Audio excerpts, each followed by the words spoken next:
Aujourd'hui, prenons le temps d'étudier la parole de Dieu avec le sermon intitulé « Après ce jour-là ». Une fois que nous sommes nés sur cette terre, nous sommes destinés à quitter ce monde.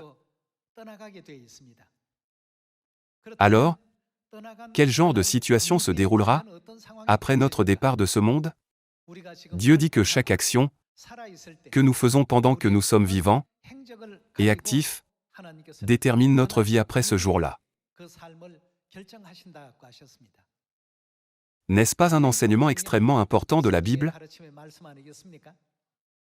Par conséquent, nous ne devons jamais vivre la vie d'aujourd'hui d'une manière insignifiante et indifférente et sans valeur. Qu'est-ce que tout le monde a sans aucun doute à la fin? Tout le monde a la vie après ce jour-là. Le jour où le destin de tous les individus sera déterminé, viendra sûrement à tout le monde, qu'il soit riche ou pauvre, puissant ou roturier, n'est-ce pas? Par conséquent, que pouvons-nous dire des tyrans, des personnes persécutées, des célébrités et des gens ordinaires? Tous sont inévitablement liés par le même destin de quitter ce monde. Cependant, quitter ce monde n'est pas la fin. Ce qui est important, c'est la situation après ce jour-là. Alors, qu'est-ce qui détermine notre vie après ce jour-là? Tout ce que nous disons, pensons et agissons à chaque instant en vivant sur cette terre s'accumule et converge pour déterminer notre vie après ce jour-là.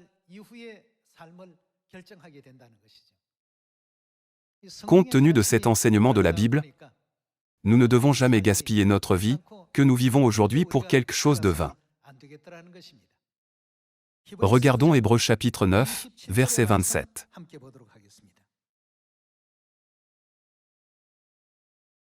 Chapitre 9, verset 27. Et comme il est réservé aux hommes de mourir une seule fois, après quoi vient, que se passe-t-il après ce jour-là? Le jugement. Si nous regardons la Bible, il est écrit le mot « jugement ». Puisqu'elle mentionne le jugement, considérons-le comme un verdict rendu par un tribunal. Il y aura ceux qui iront en enfer, et ceux qui iront au ciel.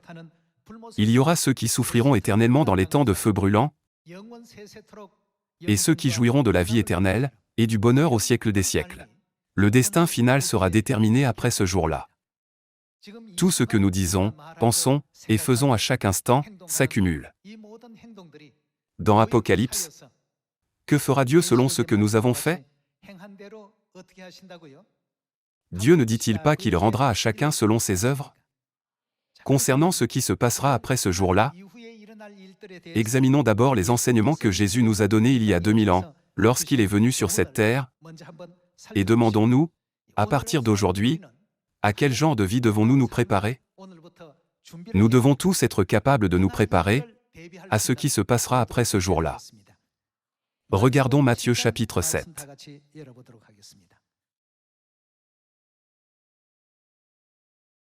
Dans Matthieu chapitre 7, verset 21, Jésus dit « Ceux qui me disent « Seigneur, Seigneur », n'entreront pas tous dans le royaume des cieux. » Où voulons-nous aller après ce jour-là? C'est le royaume des cieux. Ici, Jésus dit « Ceux qui me disent « Seigneur, Seigneur », n'entreront pas tous dans le royaume des cieux, mais seulement celui qui fait la volonté de mon Père, qui est dans les cieux. Alors, ne pouvons-nous pas dire que vivre une vie, en faisant fidèlement la volonté de Dieu, est le bon moyen pour nous de préparer le royaume éternel des cieux? Verset 22. Plusieurs me diront en ce jour-là, « Seigneur, Seigneur, n'avons-nous pas prophétisé par ton nom? N'avons-nous pas chassé des démons par ton nom? Et n'avons-nous pas fait beaucoup de miracles par ton nom? » Alors je leur dirai ouvertement, « Je ne vous ai jamais connus, retirez-vous de moi, vous qui commettez l'iniquité. » En d'autres termes, qui sont-ils? Ceux qui commettent l'iniquité sont ceux qui n'observent pas la loi de l'alliance de Dieu. C'est-à-dire, Jésus a dit, « Retirez-vous de moi, vous qui n'observez pas la loi de l'alliance de Dieu. » Lorsque la vie des gens sur cette terre prendra fin, et qu'ils comparaîtront devant le tribunal de Dieu, Dieu demandera, « Qu'as-tu fait pendant que tu étais sur la terre ?» Certains diront, « Seigneur, Seigneur, j'ai prophétisé par ton nom, et j'ai chassé des démons. J'ai aussi fait beaucoup de miracles et de prodiges. Qu'as-tu fait d'autre? J'ai observé le culte du dimanche, adoré la croix et célébré Noël. » De cette manière, lorsqu'ils exposeront toutes les œuvres de leur foi devant Dieu, il prononcera un jugement. Selon qu'il s'agissait d'iniquité ou d'actions faites selon la volonté de Dieu, Dieu les jugera et chassera tous ceux qui ont commis l'iniquité. Selon la volonté de Dieu, il y a les fêtes de Dieu, le baptême, la règle du voile et de nombreux autres enseignements de la Nouvelle Alliance. Parmi ceux-ci, examinons l'enseignement selon lequel nous devons croire en Mère Céleste.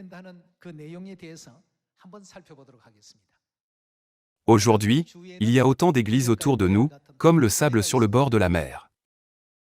Si nous regardons le monde, nous pouvons voir que tant de gens prétendent croire en Dieu. Cependant, à la dernière époque du Saint-Esprit, en qui devons-nous croire? De Genèse à Apocalypse, dans les 66 livres de la Bible, Dieu explique en détail, vous devez croire en Dieu la Mère, indiquant qu'avoir la foi non seulement en Dieu le Père, mais aussi en Dieu la Mère, s'aligne pleinement sur la volonté de Dieu. Cependant, bien que nous disions, « Seigneur, Seigneur, si nous ne faisons pas sa volonté, pouvons-nous être sauvés ?» Après ce jour-là, Dieu déterminera si nous irons au ciel ou en enfer, en fonction de la façon dont nous avons pratiqué notre foi en vivant sur cette terre. Puisque même ceux qui disent « Seigneur, Seigneur » ne peuvent pas entrer dans le royaume des cieux, sans le moindre doute, ceux qui ne croient pas en Dieu n'y entreront pas certainement. Par conséquent, ne devrions-nous pas tous nous efforcer de conduire toute l'humanité au salut éternel dans le royaume des cieux, par la foi correcte en Dieu le Père et en Dieu la Mère? De plus, ne devrions-nous pas conduire nos voisins à la vérité avec amour? Aujourd'hui, les églises dans le monde mettent l'accent uniquement sur la foi en Dieu le Père. Cependant, la Bible nous éclaire sur le fait que nous pouvons atteindre une foi complète lorsque nous croyons non seulement en Dieu le Père, mais aussi en Dieu la Mère. Ouvrons Galates chapitre 4.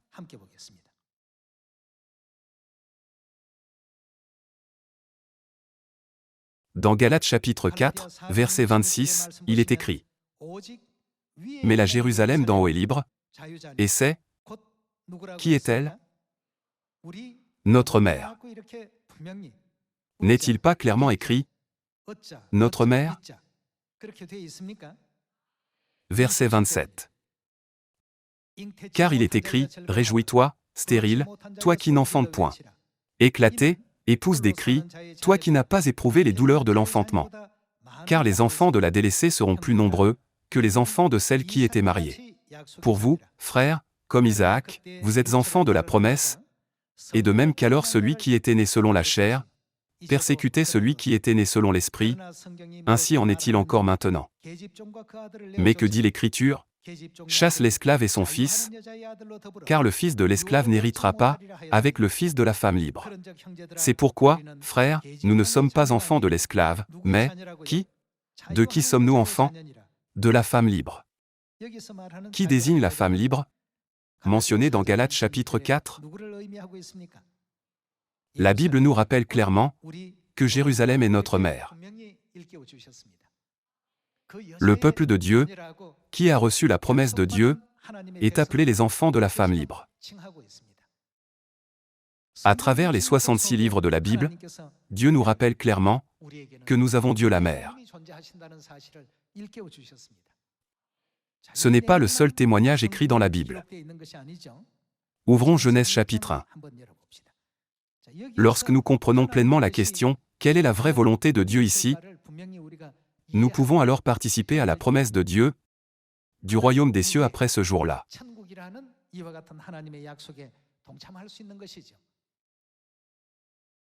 Regardons Genèse chapitre 1, verset 26. Chapitre 1, verset 26. Puis Dieu dit, « Faisons l'homme à notre image, selon notre ressemblance. » Dieu, qui a créé l'homme, a dit, « Faisons l'homme. » Par conséquent, cela montre que Dieu le Créateur, qui a créé l'humanité, n'est pas un. Découvrons quelle image de Dieu existe dans la catégorie « nous » en allant au verset 27.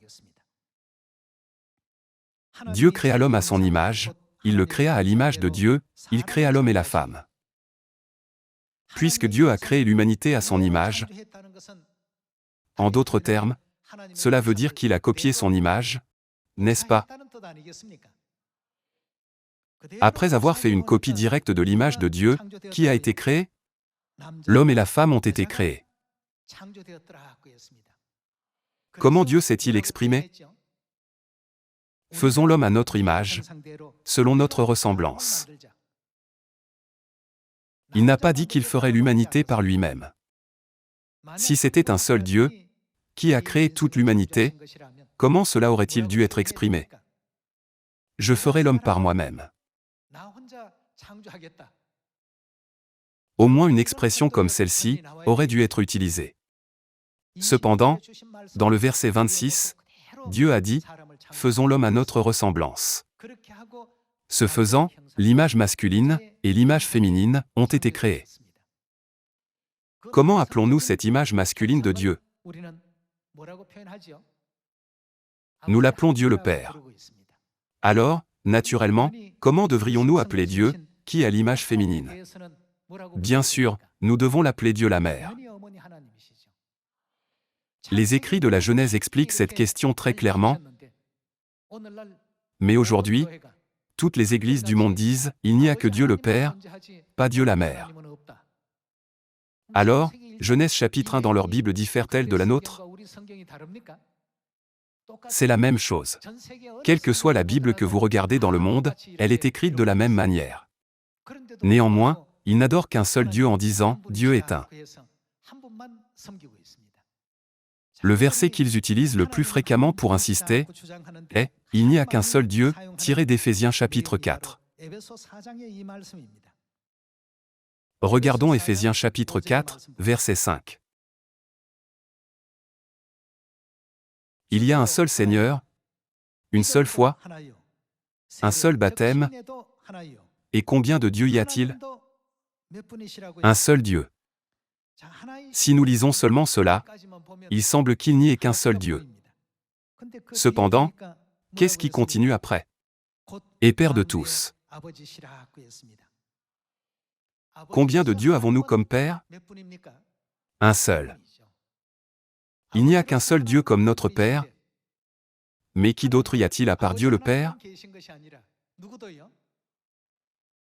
D'après Genèse chapitre 1, verset 26, qui est devenu le modèle et l'origine de l'image féminine? Alors, ne devrions-nous pas appeler cette image féminine de Dieu, Dieu la Mère? C'est parce que Dieu le Père et Dieu la Mère sont ceux qui donnent la vie éternelle à l'humanité. C'est pourquoi même dans Genèse chapitre 1, la Bible a témoigné que l'humanité a été créée par Dieu le Père et Dieu la Mère. Il y a de nombreuses branches d'églises même en Corée, églises presbytériennes, méthodistes, des saints, baptismes, adventistes du 7e jour, témoins de Jéhovah, secte Moon, et bien d'autres. Il y a de nombreuses branches d'églises, mais la Bible est la même. Il en est de même dans la Bible en anglais et dans la Bible en espagnol. Puisque toutes les Bibles sont écrites exactement de la même manière, Cela ne veut-il pas dire que nous pouvons y croire telles qu'elles sont? Un homme n'a-t-il pas été créé à l'image de Dieu, qui a la masculinité, et une femme créée à l'image de Dieu, qui a la féminité? Pensez-vous que Dieu ne peut pas distinguer entre « je » et « nous » ? Dieu a dit « Faisons l'homme à notre image, selon notre ressemblance », et a créé l'homme et la femme. Alors, il est certain qu'en Dieu existe un Dieu masculin et un Dieu féminin. Dieu avec la masculinité nous a créés, et Dieu avec la féminité nous a également créés. C'est pourquoi Dieu a dit « Faisons l'homme à notre image, selon notre ressemblance », n'est-ce pas? Sur cette base, rappelons-nous les paroles de Jésus dans Matthieu chapitre 7. Qui entrera dans le royaume des cieux? Seul celui qui fait la volonté de Dieu. C'est ainsi que la vie après ce jour-là sera déterminée. Puisque les églises dans le monde aujourd'hui ont de telles erreurs et contradictions même à partir de Genèse chapitre 1, bien qu'elles lisent les 66 livres de la Bible, elles en viennent inévitablement à des conclusions incohérentes. Toute l'humanité désire aller au ciel. Pour y aller, nous devons faire la volonté de Père. La volonté de Dieu est d'avoir la foi non seulement en Dieu le Père, mais aussi en qui? Nous devons avoir la croyance en Dieu le Père et en Dieu la Mère.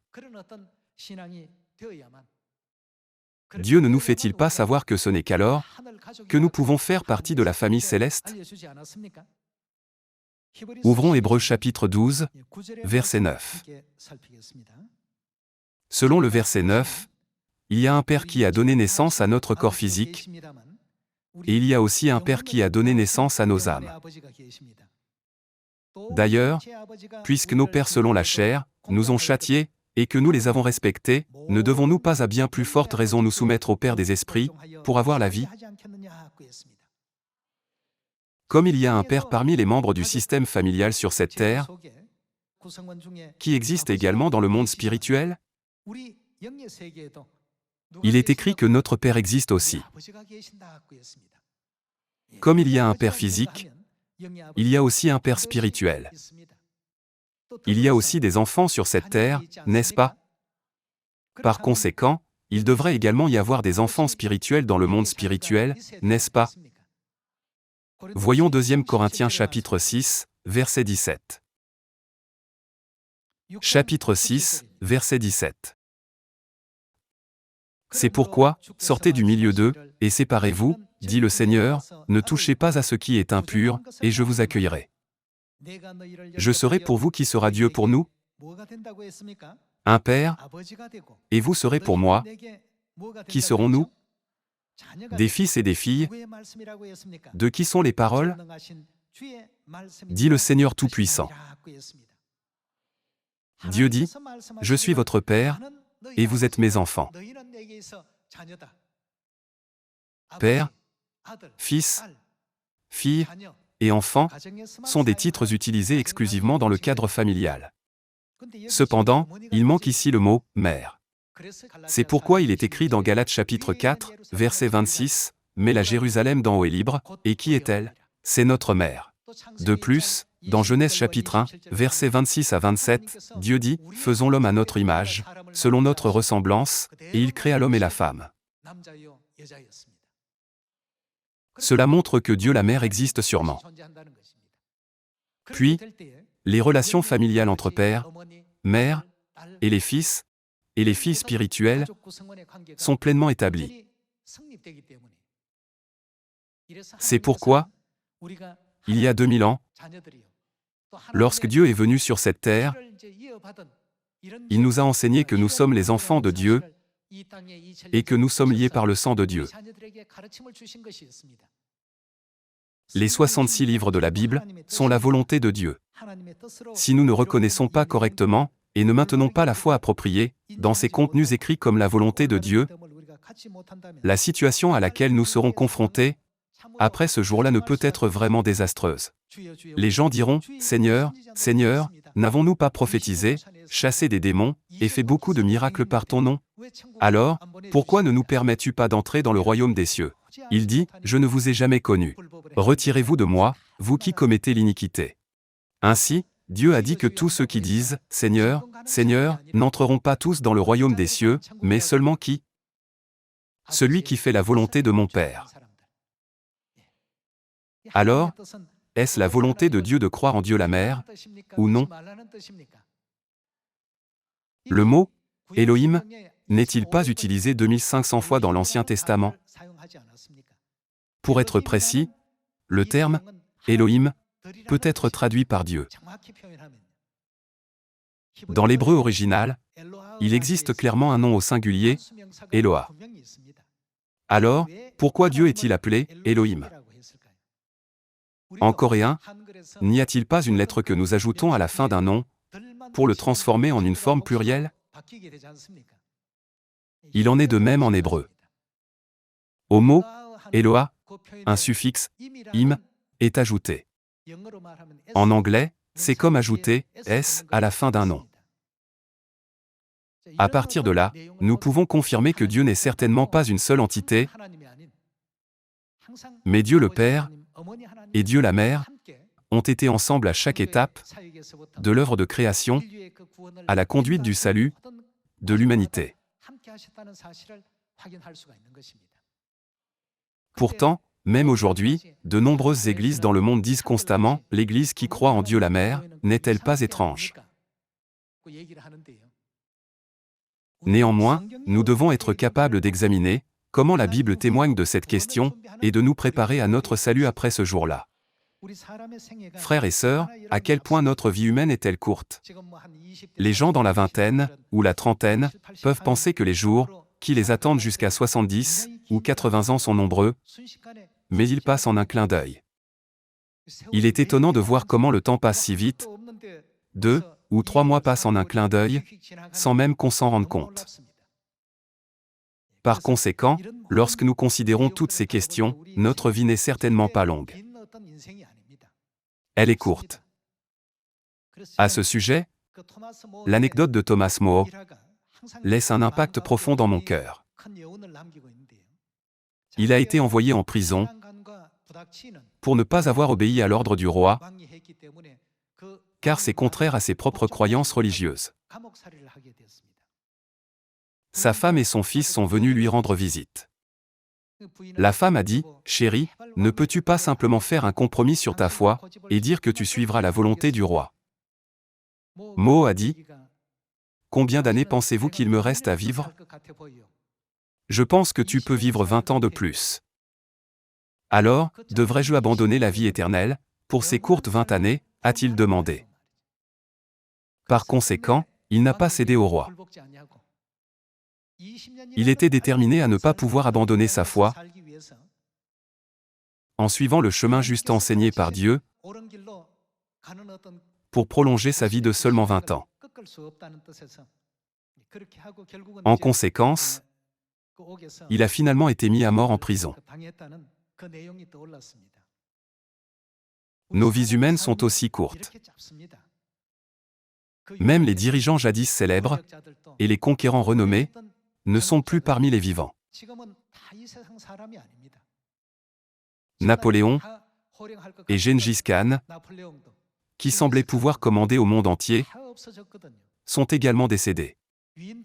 Ces figures connues comme les grands hommes, dont vous reconnaîtrez à eux par seul le nom, ont toutes quitté ce monde. Ils vivent la vie après ce jour-là. Frères et sœurs, la vie après ce jour-là viendra également sur nous, avant que nous ne la connaissions. Alors, ne devrions-nous pas commencer à nous préparer, dès maintenant, pour ce jour-là qui viendra soudainement sur nous? Si nous hésitons, 2 mois, 2 ans, 20 ans passeront rapidement. À partir de ce moment, nous devons une fois de plus rassembler notre détermination et nous préparer à la vie qui mène au royaume des cieux. Qu'est-ce que Jésus nous a enseigné? Puisque Jésus a dit « Seul celui qui fait la volonté de mon Père peut entrer dans le royaume des cieux. Soyons ceux qui espérons sincèrement le royaume éternel des cieux, avec une foi complète en Dieu le Père et en Dieu la Mère. Lorsque Dieu a fait écrire la Bible, il a laissé une instruction très importante à travers la révélation. Ouvrons Apocalypse chapitre 22.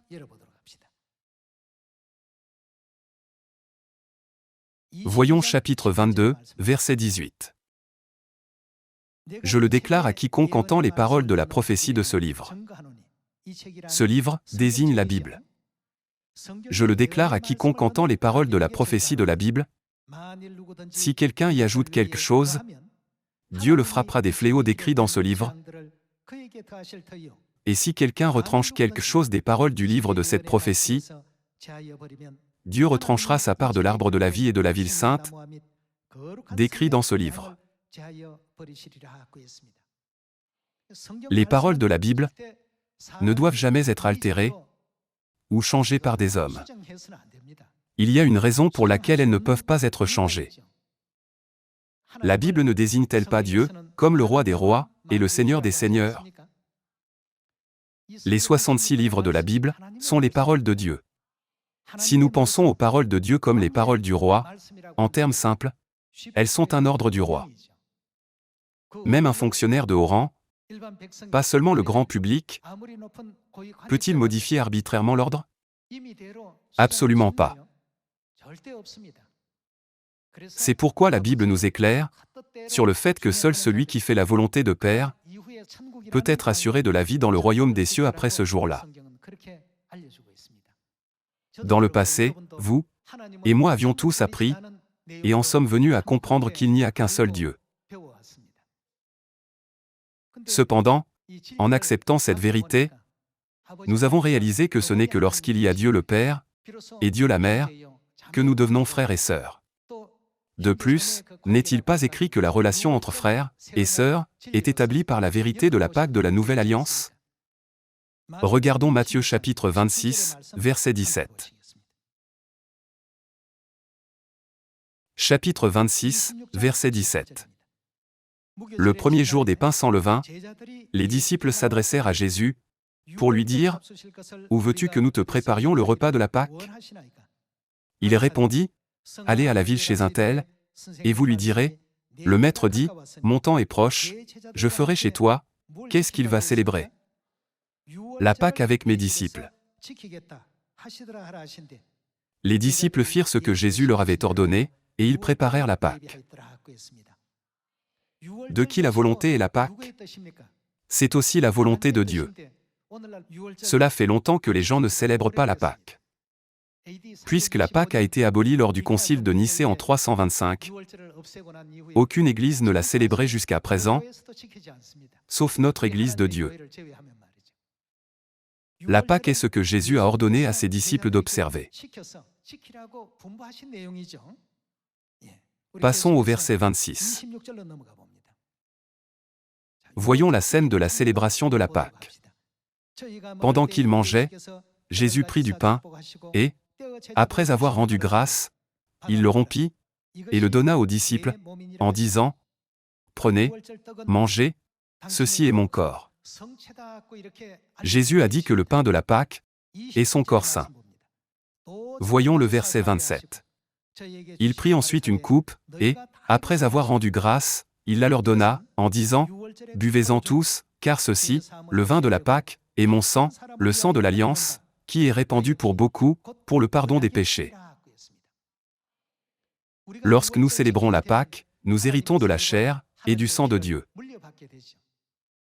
Les enfants sont ceux qui héritent de la chair et du sang de leurs parents. Alors, que doivent avoir ceux qui ont le droit et le privilège d'appeler Dieu Père et Mère par la Pâque? Ne devraient-ils pas avoir le sang de la vie de Dieu en eux-mêmes? C'est pourquoi Jésus nous a ordonné de célébrer la Pâque et a exprimé son désir ardent en disant « J'ai désiré vivement manger cette Pâque ». À quelle alliance a-t-il même décrit la Pâque? Il a dit « C'est la nouvelle alliance ». Il voulait dire « C'est une alliance qui ne disparaîtra jamais, qui ne s'effacera jamais, et qui ne s'évanouira jamais ». En disant cela, ne nous a-t-il pas accordé la vérité de la Pâque de la Nouvelle Alliance, en tant qu'alliance éternelle? Aujourd'hui, vous et moi craignons Père Céleste et Mère Céleste. Dieu a accordé le sang spirituel, qui est plus épais que le sang physique, parmi les frères et sœurs bien-aimés de Sion. Par conséquent, en regardant Jean chapitre 13, verset 34, qu'est-ce que Dieu nous a donné d'autre comme commandement? Il dit, « Je vous donne un commandement nouveau. » Que devons-nous faire? Il veut dire, aimez-vous les uns les autres. À ceci tous connaîtront que vous êtes mes disciples. Frères et sœurs, chaque parole a sa signification, et toutes les paroles portent la volonté de Dieu. Ne l'oublions pas, et accomplissons correctement la volonté de Dieu, afin de pouvoir tous retourner dans le royaume éternel des cieux. Nous devons nous préparer à la vie après ce jour-là. Après ce jour-là, qui pourra jouir de la vie dans le royaume des cieux, et qui sera jugé digne d'y entrer? Qui peut entrer dans le royaume des cieux? Seul celui qui fait la volonté de Père peut y entrer. Aujourd'hui, j'aimerais demander à tous nos frères et sœurs gracieux de graver profondément dans notre esprit tous les enseignements de la Bible qui nous ont été donnés une fois de plus. En suivant la volonté de Père et Mère avec obéissance, trouvons rapidement nos frères et sœurs perdus, qui désirent Père, Mère et Sion, et conduisons-les dans la vérité. En espérant que tous les moments d'aujourd'hui deviendront des temps bénis, en construisant de belles étapes sur le chemin vers le royaume des cieux, j'aimerais conclure le sermon. Merci beaucoup.